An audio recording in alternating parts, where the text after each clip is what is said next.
games like this, you've been here before. What runs through your head during a game like that? You know what? We just kept talking on the bench about staying with it. Just stay with it, stay with it.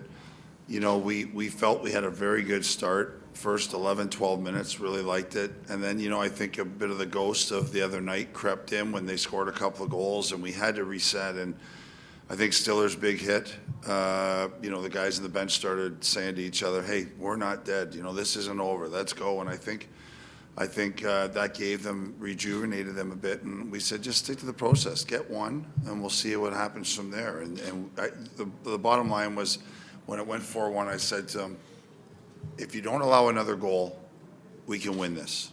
If we give up another goal, then we're going to be in big trouble, no matter when it was. And when I got 4-2, I kept giving the same message, saying we can't give up a goal. Got a 4-3, said the same thing, can't give up a goal. We got 4-4, and then it was just one of those things we tried to, you know, you've watched us play all year, Dan. That's our game. The muddier the water, the better it is for us. And Simmer was outstanding for us, and it works. It works usually in our favor when those games are like that. Timely goals from Sam Maillet. They happened all throughout the playoffs. What can you say about the goal from your defenseman today? I mean, Sam's a warrior. I mean, that guy plays hurt. That guy plays. He never complains. He hasn't missed a game. Yeah, and he always comes up with something big. He's just such a quiet guy and well-liked by his teammates, but he just comes to play every night. He comes to practice every day. You know, there's not much really to say, but other than he's a really good team player. And Michael, for you, overcoming challenges in that game and then ending up being the player of the game and having a great overtime, what allowed you to do that today? Yeah, I think just kind of putting what happened behind me. I think, you know, I'd wanted that fourth goal back. It's obviously not a goal I'd like to give up, but just kind of putting it behind me and just kind of keeping the mindset that it's like if I just kind of keep it to this, that we're going to have a chance to come back, and luckily enough tonight we did. When they're hitting the post behind you, you're having conversations with your post, you're having conversations with your defenseman, anything like that? Not so much the post. I think you got to be a little crazy to do that. But defense, you know, they were doing a really good job of clearing lanes for me to see pucks in overtime and in the third period. So I can't thank them enough for what they did later in the game. Thank you. Here, right.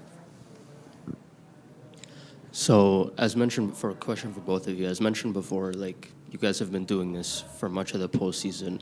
How much confidence do you guys have in games like this and moments like that where you have to dig yourselves out of a situation?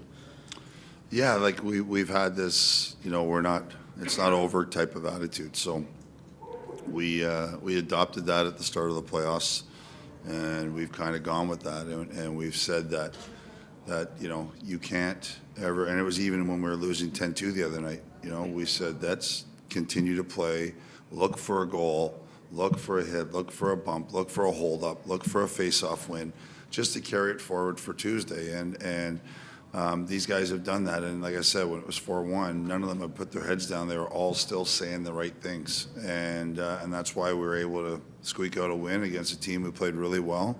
Again, we had great goaltending. But that's us. That's the way we play.